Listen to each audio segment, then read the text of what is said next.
Price the Lord. കർത്താവായ യേശുക്രിസ്തുവിന്റെ നാമത്തിൽ ഏവർക്കും വീണ്ടും സ്നേഹവന്ദനം.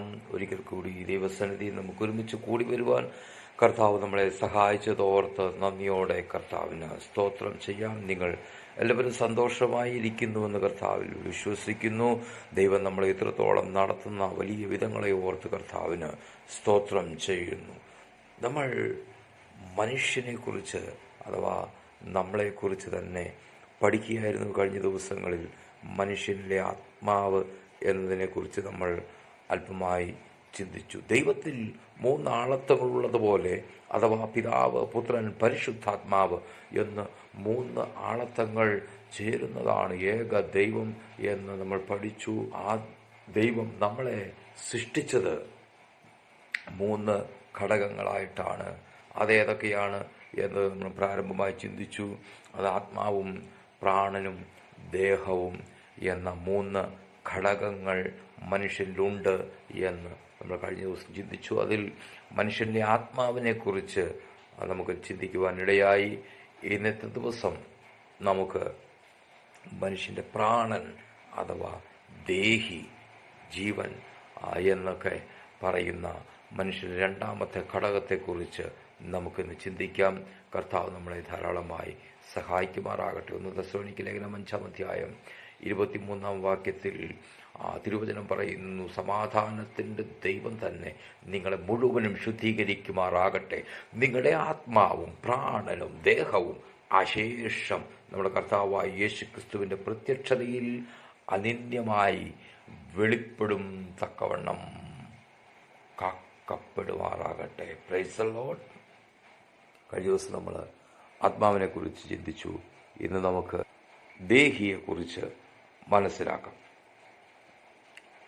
ഗ്രീക്ക് തത്വചിന്തകന്മാർ ചലിക്കുന്ന വസ്തുക്കളെ രണ്ടായിട്ട് തരംതിരിച്ചിരുന്നു. ഒന്ന്, ഒരു ബാഹ്യശക്തിയാൽ ചലിക്കുന്നവ അഥവാ കല്ല്, പാറ പോലെ അങ്ങനെയൊക്കെയുള്ള ജീവനില്ലാത്ത വസ്തുക്കൾ. രണ്ടാമത്തത് ബാഹ്യശക്തി ഇല്ലാതെ സ്വതവേ ചലിക്കുന്നവ. സ്വതവേ ചലിക്കുന്നവയെ അവർ ദേഹി അഥവാ സോൾ എന്ന് വിളിച്ചു. നെഫേഷ് എന്ന എബ്രായ പദത്തെയാണ് വേദപുസ്തകത്തിലെ പഴയ നിയമത്തിൽ ദേഹി എന്ന് പരിഭാഷപ്പെടുത്തിയിട്ടുള്ളത്. ഈ വാക്കിൻ്റെ അർത്ഥം ശ്വാസം, ശ്വസിക്കുന്ന ജീവി എന്നിങ്ങനെയൊക്കെയാണ്.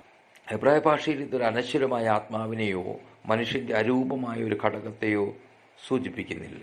മരണത്തിന് ശേഷം ജീവിക്കുന്ന ഒരു ഘടകത്തെ ഇത് കാണിക്കുന്നില്ല. ഒരു മനുഷ്യനെ മൊത്തമായി പരാമർശിക്കുവാനാണ് ഈ വാക്ക് എബ്രായ ഭാഷയിൽ ഉപയോഗിച്ചിരുന്നത്. വേദപുസ്തകത്തിൻ്റെ ഗ്രീക്കിലേക്കുള്ള സെപ്റ്റുവജിൻ്റ് പരിഭാഷയിൽ ഭൂരിപക്ഷം സ്ഥലങ്ങളിലും നെഫേഷ് എന്ന എബ്രായ വാക്കിന് സൈക്കെ എന്ന അഥവാ സൂക്കെ എന്ന ഗ്രീക്ക് വാക്കാണ് ഉപയോഗിച്ചിട്ടുള്ളത്.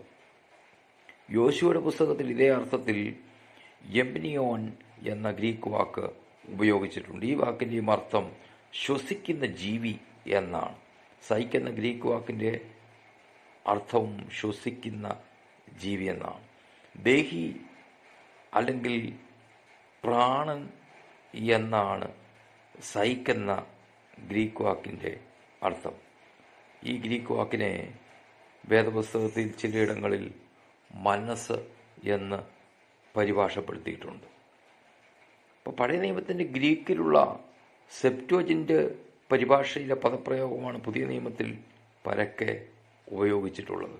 അതിനാൽ പുതിയ നിയമത്തിൽ നമ്മൾ വായിക്കുന്ന സൈക്കെ എന്ന വാക്ക് എബ്രായ പദമായ നെഫേഷ് എന്ന വാക്കിൻ്റെ അർത്ഥത്തിൽ വേണം നമ്മൾ മനസ്സിലാക്കുവാൻ. അതായത് ദേഹിക്ക് എബ്രായ ഭാഷയിൽ നെഫേഷ് എന്നും ഗ്രീക്ക് ഭാഷയിൽ സൈക്കെ അഥവാ സൂക്കെ എന്നും പറയപ്പെടും. പുതിയ നിയമത്തിൽ ദേഹി എന്ന വാക്ക് അദൃശ്യമായിട്ടുള്ള ഒന്നിനെ സൂചിപ്പിക്കുന്നു.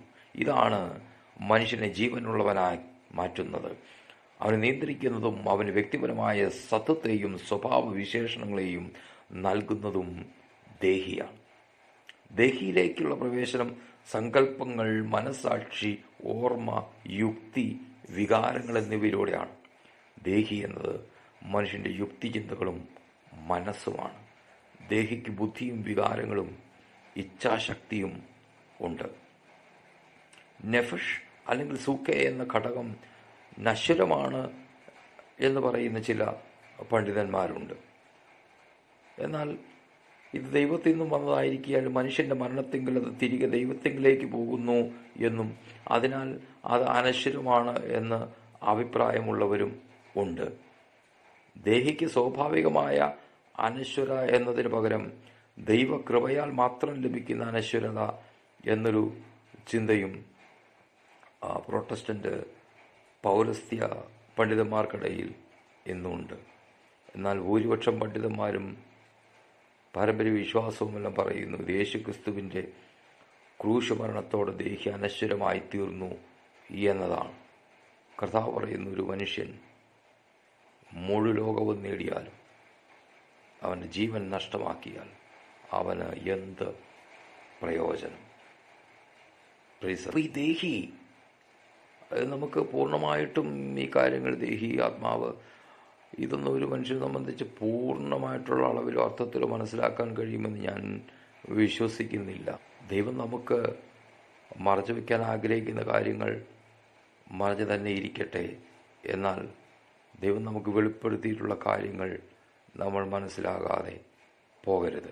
ദേഹി എപ്പോൾ എങ്ങനെയാണ് സൃഷ്ടിക്കപ്പെട്ടത് എന്ന് നമുക്ക് ഒന്ന് ചിന്തിക്കാം. ആദ്യ മനുഷ്യനായ ആദാമിന് എങ്ങനെയാണ് ദേഹി ഉണ്ടായത്? ദേഹി ദൈവം സൃഷ്ടിച്ചോ എന്നൊക്കെ നമുക്ക് തിരുവചനത്തിന്റെ അടിസ്ഥാനത്തിൽ ഒന്ന് ചിന്തിച്ചു പോകാം. ഉൽപ്പത്തി പുസ്തകം 2-ാം അധ്യായം 7-ാം വാക്യത്തിൽ മനുഷ്യന്റെ സൃഷ്ടിയെക്കുറിച്ച് പറയുന്നത് ഇങ്ങനെയാണ്: യഹോവയായ ദൈവം നിലത്തെ പൊടി കൊണ്ട് മനുഷ്യനെ നിർമ്മിച്ചിട്ട് അവൻ്റെ മൂക്കിൽ ജീവശ്വാസം ഊതി മനുഷ്യൻ ജീവനുള്ള ദേഹിയായി തീർന്നു. ജീവശ്വാസം എന്നതിൻ്റെ അഭിപ്രായ പദം നഷമ എന്ന വാക്കാണ്. ആ വാക്കിന് ശ്വാസം, ദൈവിക ജ്ഞാനം, ബുദ്ധി, ഒരു ജീവനുള്ള ജീവി, ദേഹി, ആത്മാവ് എന്നീ അർത്ഥങ്ങൾ എല്ലാം ഉണ്ട്. ഇവിടെ നമ്മൾ നിലത്തിലെ പൊടി കൊണ്ടുണ്ടാക്കിയ ജീവനില്ലാത്ത ആദാമിനെ ആദ്യം കാണുകയാണ്. അത് കണ്ണിലൊന്ന് കാണാമോ? നമ്മുടെ മനസ്സിലൊന്ന് കാണാമോ? അഥവാ ദേഹിയിൽ നിന്ന് കാണാമോ? ഇത് ഒരു മണ്ണ് കൊണ്ടുണ്ടാക്കിയ പ്രതിമ പോലെ ആദാം അവിടെ കിടക്കുക. അത് മണ്ണായതിനാൽ അപ്പോൾ ഒരു മാംസളമായൊരു ശരീരമില്ലായിരുന്നു. ഈ മണ്ണ് കൊണ്ടുള്ള ജീവനില്ലാത്ത രൂപത്തിലേക്ക് ദൈവം ജീവശ്വാസം ഊതി, അഥവാ ആത്മാവിനെ ഊതിക്കയറ്റി എന്ന് നമുക്ക് മനസ്സിലാക്കാം. അപ്പോൾ ദൈവത്തിൽ നിന്നും അവനിലേക്ക് കടന്നത് ദൈവത്തിൻ്റെ ജീവശ്വാസമാണ്. എന്നാൽ ജീവശ്വാസത്തോടൊപ്പമോ അതിനു മുമ്പോ ശേഷമോ ദൈവം ഒരു ദേഹിയെ അവൻ്റെ ശരീരത്തിലേക്ക് ഇട്ടതായിട്ടോ സൃഷ്ടിച്ചു വെച്ചതായിട്ടോ വേദപുസ്തകത്തിൽ എവിടെയും നമ്മൾ കാണുന്നില്ല. ദേഹിയെ ദൈവം പ്രത്യേകം സൃഷ്ടിച്ചതായിട്ട് പറയുന്നില്ല. എന്നാൽ ദൈവത്തിൻ്റെ ജീവശ്വാസം മണ്ണുകൊണ്ടുള്ള മനുഷ്യരൂപത്തിലേക്ക് പ്രവേശിച്ചപ്പോൾ 2 കാര്യങ്ങൾ സംഭവിച്ചു. ഒന്ന്, മനുഷ്യന് മാംസളമായൊരു ശരീരം ലഭിച്ചു. 2, അവൻ ജീവനുള്ള ദേഹിയായി മാറി. അതായത് മണ്ണുകൊണ്ടുള്ള മനുഷ്യൻ്റെ ഉള്ളിൽ ദേഹി മറ്റൊരു വസ്തുവായി സൃഷ്ടിക്കപ്പെടുകയോ കയറിയിരിക്കുകയോ ചെയ്യുന്നുവെന്ന് ദൈവത്തിൻ്റെ വചനത്തിൽ പറയുന്നില്ല. എന്നാൽ മനുഷ്യൻ ജീവനുള്ള ദേഹി ആയിത്തീർന്നു. ഇവിടെ ജീവനുള്ള ദേഹി എന്ന പ്രയോഗം മാംസളമായ ശരീരവും ഒരു സവിശേഷമായ വ്യക്തിത്വവും എന്ന് നമുക്ക് കാണാം. ദൈവത്തിൻ്റെ ആത്മാവും ഒരു സവിശേഷമായ വ്യക്തിത്വമുള്ള മനുഷ്യനെക്കുറിച്ച് മൊത്തമായിട്ട് ദേഹിയെന്ന്, ജീവനുള്ള ദേഹിയെന്ന് പറയുക. ഇവിടെയും വേദപുസ്തകത്തെ എല്ലായിടത്തും ജീവനുള്ള ദേഹി എന്നത് ജീവനുള്ള വ്യക്തി എന്ന അർത്ഥത്തിലാണ് ഉപയോഗിച്ചിരിക്കുന്നത്. കാരണം മനുഷ്യന് ജീവനുള്ള ദേഹി ഉണ്ട് എന്നല്ല, മനുഷ്യനൊരു ജീവനുള്ള ദേഹിയാണ് എന്നാണ് വേദപുസ്തകം പഠിപ്പിക്കുന്നത്. ദൈവത്തിൻ്റെ ജീവശ്വാസത്തിൻ്റെ സാന്നിധ്യമാണ് മനുഷ്യനെ ഒരു ജീവനുള്ള ദേഹിയാക്കി മാറ്റിയത്. മറ്റൊരു രീതി പറഞ്ഞാൽ ദൈവം പകർന്നു നൽകിയ ആത്മാവാണ് മനുഷ്യനെ ജീവനുള്ള ഒരു വ്യക്തിയായി തീർത്തത്. അപ്പോൾ ആത്മാവ് മനുഷ്യനെ വിട്ടുപിരിയുമ്പോൾ അവൻ്റെ ദേഹിയും വിട്ട് പിരിയും എന്ന് നമുക്ക് വചനത്തിൽ നിന്ന് മനസ്സിലാക്കാം. ഉൽപ്പത്തിയിലെ സൃഷ്ടിയിലെ ഈ ആത്മീക മർമ്മം മനസ്സിലാക്കിയാൽ ദേഹി എന്താണെന്നും ദേഹിയും ആത്മാവും തമ്മിലുള്ള വേർതിരിച്ചെടുക്കാൻ കഴിയാത്ത ബന്ധം എന്താണെന്നും നമുക്ക് വേഗത്തിൽ ഗ്രഹിക്കാൻ കഴിയും. വേദപുസ്തകത്തിൽ ദേഹി എന്ന് പരിഭാഷപ്പെടുന്ന ചിലയിടത്ത് ആത്മാവെന്നും ആത്മാവെന്ന് കാണുന്ന ചിലയിടത്ത് ദേഹി എന്നുമൊക്കെ മാറി മാറി എഴുതിയിട്ടുണ്ട്. ഇത് രണ്ടും ഒന്നാണെന്ന് പറയുന്ന ചിന്തകന്മാരുമുണ്ട്. എന്നാൽ ദൈവത്തിൻ്റെ വചനം കൃത്യമായിട്ട് പറയുന്നുണ്ട്. ദേഹം, ദേഹി, ആത്മാവ് അഥവാ ആത്മാവ്, പ്രാണൻ, ദേഹം, 3 ഘടകങ്ങളുണ്ട് എന്ന് കൃത്യമായിട്ട് ദൈവത്തിനും പറയുന്നുണ്ട്. അപ്പോൾ ആത്മാവ് അല്ല ദേഹി, ദേഹി അല്ല ആത്മാവ്. എന്നാൽ ഇവ തമ്മിൽ ഇഴപിരിക്കാൻ കഴിയാത്ത വിധത്തിലുള്ള ഒരു ബന്ധമുണ്ട് എന്ന് നമുക്ക് ദൈവവചനത്തിൽ നിന്ന് മനസ്സിലാക്കാം. ദേഹി പുതിയതായിട്ട് സൃഷ്ടിക്കപ്പെട്ടതല്ലെങ്കിലും അതിന് സ്വതന്ത്രമായ ഒരു വ്യക്തിത്വമുണ്ട്. ദേഹിയാണ് മനുഷ്യന് മറ്റുള്ളവരിൽ നിന്നും വ്യത്യസ്തവും സ്വതന്ത്രവുമായ വ്യക്തിത്വം നൽകുന്നത്. അതിന് ആത്മാവിനോടും ദേഹത്തോടും ചേർന്ന് നിന്നുകൊണ്ട് പ്രവർത്തിക്കാൻ കഴിയും. അതിന് ആത്മാവിനോടും ദേഹത്തോടും ചേർന്ന് നിന്ന് പ്രവർത്തിക്കുവാൻ കഴിയും. ആത്മാവിനോട് ചേർന്ന് നിന്ന് പ്രവർത്തിക്കുമ്പോൾ നാം രക്ഷിക്കപ്പെട്ട് അനുഗ്രഹിക്കപ്പെട്ട ഒരു ക്രിസ്തീയ ജീവിതം നയിക്കുവാൻ ദേഹി നമ്മളെ സഹായിക്കുന്നു. എന്നാൽ ജഡത്തിൻ്റെ ചിന്തകളെ അനുസരിച്ച് അതിനോട് ചേർന്ന് ദേഹി നിൽക്കുമ്പോൾ ലോകപ്രകാരമുള്ളൊരു മനുഷ്യനായി, ഇല്ലെങ്കിൽ പിശാചിൻ്റെ കൈകളുടെ ഉപകരണമായിട്ട് മനുഷ്യൻ മാറ്റപ്പെടുന്നു എന്ന് നമുക്ക് മനസ്സിലാക്കുമ്പോഴാണ് മനുഷ്യൻ്റെ ദേഹി എത്രത്തോളം പ്രാധാന്യമുള്ളതാണ് എന്ന് നമുക്ക് മനസ്സിലാക്കാൻ കഴിയുന്നത്. അപ്പോൾ ഇതിൽ ദേഹിക്ക് സ്വതന്ത്രമായ വ്യക്തിത്വമുള്ളത് കൊണ്ട് അതിന് ആത്മാവിനോടും ദേഹത്തോടും ചേർന്ന് നിന്നുകൊണ്ട് പ്രവർത്തിക്കാൻ കഴിയും എന്ന് ദൈവത്തിൻ്റെ വചനം നമ്മളെ പഠിപ്പിക്കുക. ദേഹി എന്നത് ഓരോ വ്യക്തിക്കും പ്രത്യേകമായിട്ടുള്ളതാണ്. ഒരു വ്യക്തിയുടെ ദേഹി മറ്റൊരു വ്യക്തിയുടെ ദേഹിക്ക് സമമാകത്തില്ല. ദേഹി പ്രത്യേകമായി സൃഷ്ടിക്കപ്പെട്ടതല്ല, ആത്മാവിൻ്റെ സാന്നിധ്യത്തിൽ ഉളവാക്കപ്പെട്ടതാണ്. ആത്മാവുമായി വേർതിരിക്കുവാൻ പ്രയാസമായൊരു ബന്ധത്തിൽ ദേഹി ആയിരിക്കുന്നുവെന്ന് നമുക്ക് വചനാടിസ്ഥാനത്തിൽ മനസ്സിലാക്കാം. ദേഹി ആത്മാവുമായി വേർപെട്ട രീതിയിൽ അനശ്വരമല്ല. അതിന് ആത്മാവുമായിട്ട് വേർപെട്ട അവസ്ഥയിലുള്ള ഒരു നിത്യത ഇല്ല. എന്നാൽ ദേഹിയും ആത്മാവും തമ്മിലുള്ള വേർപെടുത്തുവാൻ കഴിയാത്ത അവസ്ഥയിൽ ദേഹിക്ക് ആത്മാവിനോടൊപ്പം നിത്യത ഉണ്ട് എന്ന് ദൈവത്തിൻ്റെ വചനം നമുക്ക് കൃത്യമായിട്ട് ബോധ്യപ്പെടുത്തി തരും. നമ്മുടെ അകത്തെ മനുഷ്യൻ എന്ന് ദേഹിയെക്കുറിച്ചും ആത്മാവിനെക്കുറിച്ചും അങ്ങനെ പറയുന്നുണ്ട്. പിശാച് ഏറ്റവും കൂടുതൽ മനുഷ്യനെ ആക്രമിക്കുന്നത് ദേഹിയിലാണ് എന്ന് നമുക്ക് ദൈവവചനം പഠിച്ചാൽ മനസ്സിലാക്കാം. ദേഹിയിൽ അവൻ എപ്പോഴും ആക്രമിച്ചു കൊണ്ടിരിക്കുന്നു. കാരണം ദേഹിയിലാണല്ലോ ഇച്ഛകളും വികാരങ്ങളുമൊക്കെ സ്ഥിതി ചെയ്യുന്ന സ്ഥലം. തുടർച്ചയായിട്ട് മനുഷ്യൻ്റെ ദേഹി അഥവാ മനസ്സിനെ പിശാച് ആക്രമിച്ചു കൊണ്ടിരിക്കും. അവനെ ദൈവത്തിൽ നിന്ന് അകറ്റിക്കളയുവാൻ ശ്രമിച്ചു കൊണ്ടിരിക്കും. അവൻ ദൈവത്തിലേക്ക് അടുക്കാൻ കഴിയാതെ വണ്ണം ലോകസ്നേഹത്തിൽ തളച്ചിടുവാൻ പിശാച് ദേഹിയെ ഉപയോഗിക്കും എന്നത് നമുക്ക് ഏറ്റവും ചിന്തനീയമായ ഒരു കാര്യമാണ്. 2 കൊരിന്ത്യർ ലേഖനം 4-ാം അധ്യായം 4-ാം വാക്യത്തിൽ പൗലോസ് അപ്പോസ്തലനിലൂടെ ദൈവാത്മാവ് ഇങ്ങനെ പറയുക: ദൈവപ്രതിഭയായ ക്രിസ്തുവിൻ്റെ തേജസ്സുള്ള സുവിശേഷത്തിൻ്റെ പ്രകാശനം ശോഭിക്കാതിരിപ്പാൻ ഈ ലോകത്തിൻ്റെ ദൈവം അവിശ്വാസികളുടെ മനസ്സ് കുരുടാക്കിക്കളഞ്ഞു. 2 കൊരിന്ത്യർ 4:4. ദൈവപ്രതിമയായ ക്രിസ്തുവിൻ്റെ തേജസ്സുള്ള സുവിശേഷം, അതിൻ്റെ പ്രകാശനം മനുഷ്യർക്ക് ലഭിക്കാതിരിക്കുവാൻ ഈ ലോകത്തിൻ്റെ ദൈവം അവിശ്വാസികളുടെ മനസ്സ് കുരുടാക്കിക്കളയുന്നു. അപ്പോൾ മനസ്സിൽ പിശാച് പലവിധ ചിന്തകൾ, ആഗ്രഹങ്ങൾ, ഇച്ഛകൾ, മോഹങ്ങൾ എല്ലാം കൊണ്ട് ഇട്ട് ഈ സുവിശേഷം മനുഷ്യരുള്ളിൽ പ്രകാശിക്കാതിരിക്കേണ്ടതിന് അവിശ്വാസികളുടെ മനസ്സ് കുരുടാക്കിക്കളയുന്നു എന്ന് ദൈവത്തിൻ്റെ വചനത്തിൽ പറയുക. ഈ സോളിലാണ്, അല്ലെങ്കിൽ മൈൻഡിലാണ്, അല്ലെങ്കിൽ ദേഹിയിലാണ് പിശാച് ഏറ്റവും കൂടുതലായിട്ട് മനുഷ്യനോട് ഇടപെട്ട് അവനെ കുരുക്കിക്കളയുന്നത് എന്ന് നമുക്ക് കാണാം.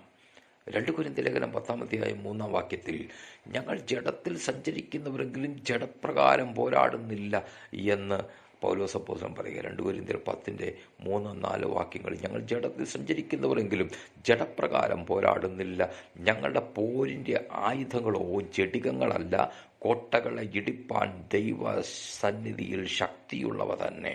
ആകയാൽ ഞങ്ങൾ സങ്കല്പങ്ങളും ദൈവത്തിൻ്റെ പരിജ്ഞാനത്തിന് വിരോധമായി പൊങ്ങുന്ന എല്ലാ ഉയർച്ചയും ഇടിച്ചു കളഞ്ഞ് ഏതു വിചാരത്തെയും ക്രിസ്തുവിനോടുള്ള അനുസരണത്തിനായിട്ട് പിടിച്ചടക്കുകയാണെന്ന് പൗലോസ് അപ്പോസ്തലൻ പറയുക.